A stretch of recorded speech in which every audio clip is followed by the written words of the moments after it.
12 mesi fa la comunità di Villa Urbana, un comune di origine romana con 1440 residenti a 20 km da Oristano, aveva scelto di partire dalle proprie radici per aprirsi al mondo ed oggi è tempo di bilanci per la seconda edizione di Trigu, Festival della Filosofia, dedicato ad Antioco Zucca e al tema Seminare il pensiero, raccogliere il futuro. Il borgo conferma la propria scelta culturale. Fare del pensiero un gesto civile, un atto quotidiano, un modo concreto di abitare il tempo e di costruire il futuro.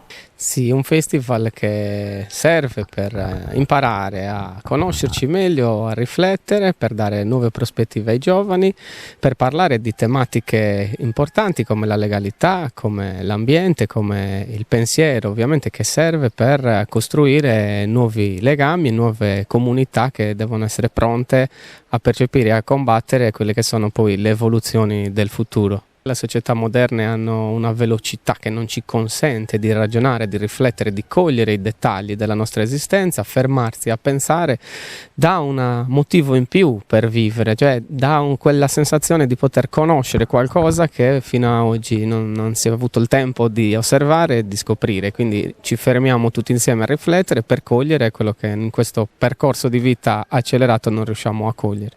Tra gli ospiti dell'evento Antonio Ingroia, ex magistrato, giornalista e politico, che ha dialogato con Sabrina Sanna. La lezione sull'intelligenza artificiale del filosofo dell'Università di Torino Maurizio Ferraris e le conclusioni del divulgatore scientifico Vincenzo Schettini, entrambi moderati dalla nostra Simona Scioli. C'è una parte del paese che è quella che per fortuna ci aiuta ad andare avanti, che si incontra nelle piazze, nelle scuole, in questi momenti di incontro. C'è certo un'altra parte del paese distratta, ecco perché occasione di incontro, di riflessione, libri come quello che ho voluto dedicare a questa storia credo che debbano servire per svegliare le coscienze che a volte sono un po' intorpidite. Paolo Borsellino in particolare è stato il mio maestro e lui diceva e si rivolgeva proprio ai giovani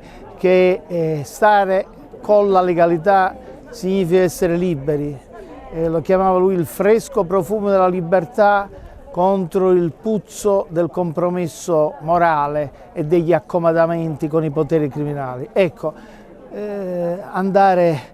respingere in qualsiasi modo qualsiasi forma di compromesso, l'intransigenza etico-morale è un punto di partenza per costruire un'Italia migliore. C'è poca fiducia di molti e c'è nelle possibilità di cambiare in meglio la realtà e quindi prevale la rabbia, a volte l'indignazione, i conflitti.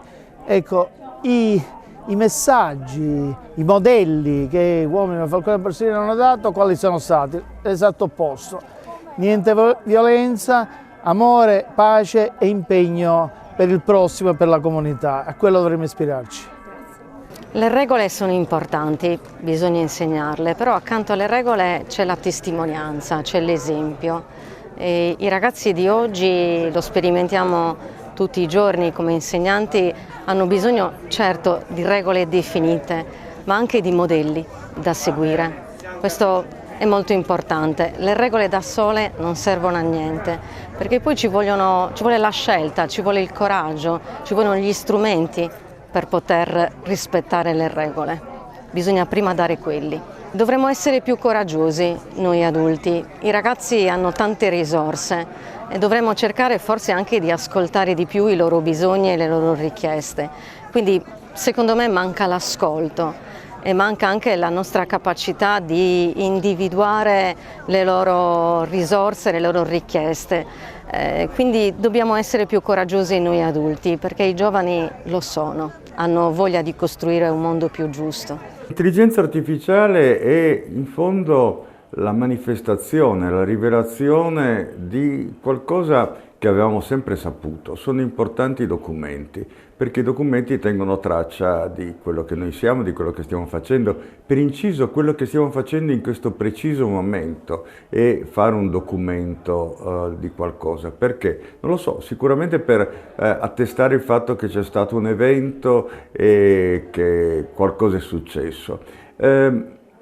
Una volta fare dei documenti era molto complicato, richiedeva sforzo, determinazione. Da quando c'è il digitale tutto viene registrato e questo ha fatto sì che si generasse un'enorme quantità di documenti, e proprio questo accumulo di documenti ha fatto sì che sorgesse l'intelligenza artificiale. È una specie di nascita imprevista, un po' come dalle muffe dei funghi si è scoperto che si poteva tirar fuori la penicillina.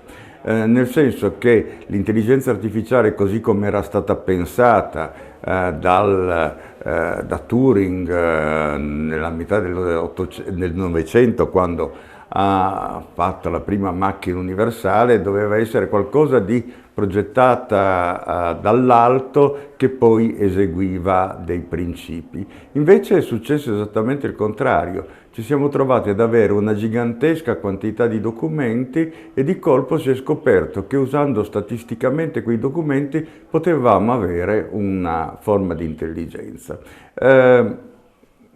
Mi sembra, ripeto, una cosa su cui vale la pena di riflettere. Le invenzioni hanno sempre delle origini strane. Chi ha inventato il telefono cercava di fare una radio, chi ha inventato la radio cercava di fare un telefono, e poi alla fine emergono delle cose che sorprendono tutti, ma sorprendono rivelando in realtà qualcosa di molto antico, cioè il fatto che i documenti sono indispensabili per la nostra vita.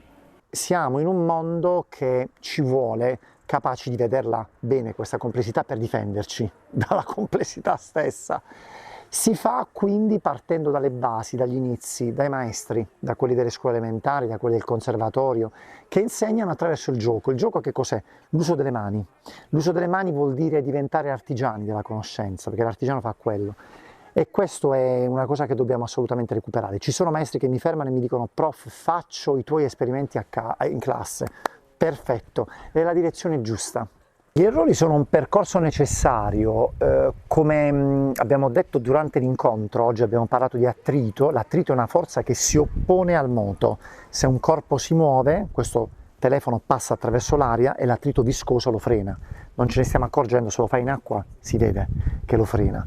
Beh, l'attrito in fondo è necessario anche nella vita. Sono i problemi, sono le difficoltà, sono gli errori, sono i fallimenti. Quando si dice fallire è necessario, è vero, è brutto fallire. È brutto perché la conseguenza è sentirsi frustrati, piangere, però ragazzi, si passa attraverso quello. L'imperativo morale di Kant, che diceva devi perché devi, non devi perché te l'ha detto la mamma, il papà, devi, punto, è un imperativo ed è bellissimo. Proviamo a capire che direzione riusciamo a dare noi adulti a questi figli, perché il devi perché devi avviene attraverso le regole, arriva attraverso le regole, non attraverso fai quello che ti pare, io ti sono amico. Alla lunga non funziona. Seminare il pensiero, raccogliere il futuro è l'atto, è il processo, è l'atto che ogni educatore fa. L'educatore è l'insegnante, è il genitore, è l'adulto. Siamo figure e siamo figure di riferimento. Se non lo facciamo noi, loro non possono da soli farlo. Ci sono ragazzi che sono dritti, che hanno la loro testa, però noi dobbiamo pensare a tutti, non possiamo pensare solo a chi se la cava da solo. Siamo delle figure di riferimento e attraverso proprio questa semina, proprio come fa il contadino, no? Noi ultimamente a casa stiamo facendo l'orto con Francesco e vediamo queste piantine crescere. È bello, facciamo così con i ragazzi. È un lavoro di enorme pazienza, è un lavoro che necessita di tempi, non bisogna avere fretta, è molto difficile oggi perché è un mondo che ti chiede tutto in 30 secondi. Io facevo i video in YouTube all'inizio lezioni di un'ora, poi ho detto ma le faccio di mezz'ora, poi le faccio di 20 minuti, poi di un minuto, poi vai su Instagram, poi su TikTok, devi essere 30 secondi. No, per favore rallentiamo, torniamo indietro perché qui si tratta di conoscenza ed è una cosa seria. Buonasera a tutti, io sono Antonio Montoni, sono una guida ambientale escursionistica e mi occupo anche di astronomia da autodidatta, però ecco, è una passione che porto avanti, e oggi in collaborazione con Gabriella faremo questa serata misto yoga e osservazione astronomica. Parto nel presentare con l'elemento portante che diciamo lavora con noi in questa serata, che è la natura. Spesso pensiamo alla natura come un contesto di contorno, in realtà poi la natura è anche portatrice di benessere, e quindi in questo si sposa benissimo lo yoga, e spesso quando pensiamo alla natura pensiamo solo a ciò che abbiamo sulla terra. In realtà della natura fa parte anche il cielo, e quindi stasera ci diamo appuntamento per questa bellissima appunto esperienza di yoga e osservazione astronomica. Speriamo che vi piaccia. C'è stato spazio anche per la musica dell'Accademia della Sardegna, il racconto di Flavio Soliga, il concerto finale del maestro Luca Piana hanno dato forma all'armonia come modo di pensare insieme, di ascoltarsi, di riconoscersi. La musica è sicuramente una forma di pensiero e di filosofia del compositore, e diciamo che è molto affascinante il fatto di poter intuire o anche immaginare quello che un compositore pensasse, o diciamo la filosofia di un compositore che magari è vissuto 200-300 anni fa. Ripeto, è affascinante poter vedere, ascoltare, sentire. Dalla musica si capisce tanto lo stato d'animo, e spesso trovo che attraverso la musica si capisca anche quasi il tipo di persona o il tipo di vita che abbia fatto un certo compositore, e anche la filosofia legata a questa persona.